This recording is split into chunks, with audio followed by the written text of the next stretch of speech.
నమస్తే, welcome to burning topic. ఉగ్రవాద విషయంలో పాకిస్తాన్ మారదు. ఇజ్రాయెల్ తరహా యాక్షన్ ఒకటే భారత ముందున్న దారి. ఈ మాట చెప్పింది ఎవరో కాదు, ఇస్లామాబాద్ నుంచి స్వేచ్ఛ కోసం పోరాడుతున్న బలోచీలు.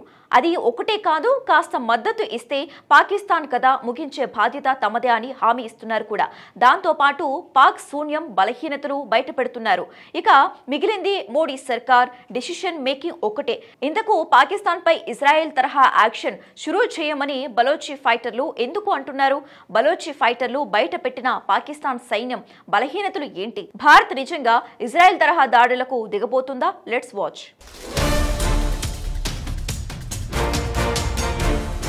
ఢిల్లీ బాంబ్ బ్లాస్ట్ కేసులో లింకులన్నీ జైషే మహమ్మద్తోనే కనెక్ట్ అవుతున్నాయి. ఈ కేసులో ఇప్పటివరకు జరిగిన విచారణ నిందితులకు పాకిస్తాన్ ఉగ్ర నిర్వాహకులకు మధ్య సంబంధాలను నిర్ధారించాయి. ఆపరేషన్ సింధూర్లో ఓటమి తర్వాత పాకిస్తాన్ భారత్లో భారీ కుట్రకి ప్రణాళికలు వేస్తున్నట్లు ఇవన్నీ సూచిస్తున్నాయి.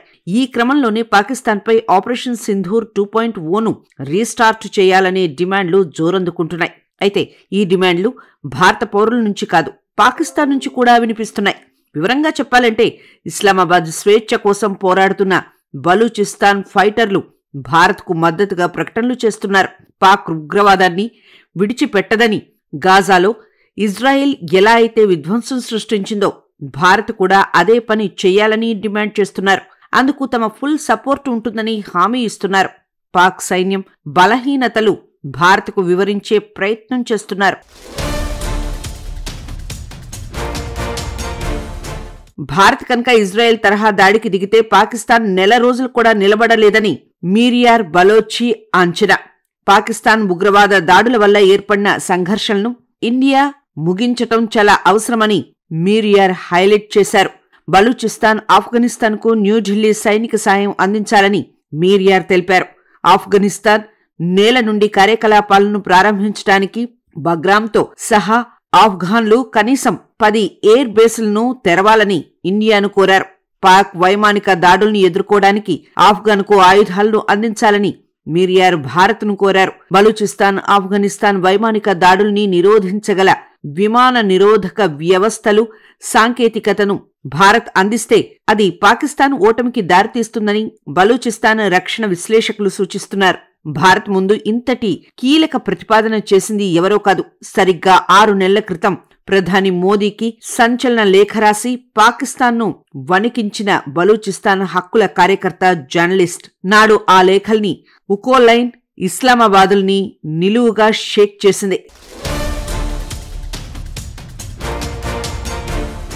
మే నెల చివర్లో ప్రధాని మోదీకి మీరియార్ బలోచి రాసిన లేఖలో మొదట పాక్ అణు పరీక్షలను హైలైట్ చేశారు. అందుకు రీజన్ పాకిస్తాన్ అణ్వాయుధ పరీక్షలను బలూచిస్తాన్లో నిర్వహించటమే.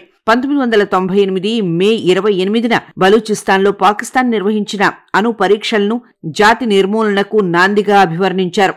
నవాబ్ షరీఫ్ ప్రభుత్వ సహకారంతో పాకిస్తాన్ సైన్యం బలూచిస్తాన్ భూమిని నాశనం చేసిందని ఆవేదన వ్యక్తం చేశారు. ఈ పరీక్షల కారణంగా జాగే రాస్కో కొండలో పేలుడు పదార్థాల వాసన ఇప్పటికీ అలాగే ఉందన్నారు.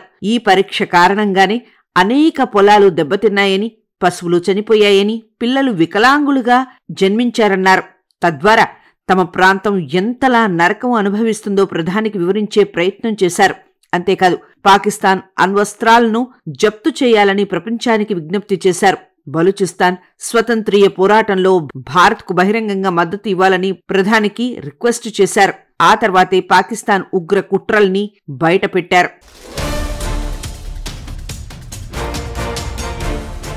ఉగ్రవాద సంస్థలు పాక్ నిఘా సంస్థ ఐఎస్ఐ సపోర్ట్ చేస్తుందని లెక్కలో హైలైట్ చేశారు. ఇందులో కొత్తేముంది అనుకోకండి, అసలు లెక్క ఇక్కడే ఉంది. ఐఏఎస్ రోజుకొక ఉగ్రవాద ముఠాను తయారు చేస్తుంది అన్నది మిరియర్ బలూచిస్తాన్ బయట పెట్టిన సంచలనం. అంటే ఇస్లామాబాద్ సైనిక బలోపేతం కంటే కూడా ఉగ్రవాద బలోపేతం పైన ఎక్కువ ఫోకస్ చేసిందన్నమాట. అంతేకాదు ఆ ఉగ్రవాదులందరినీ భారత్, ఆఫ్ఘనిస్తాన్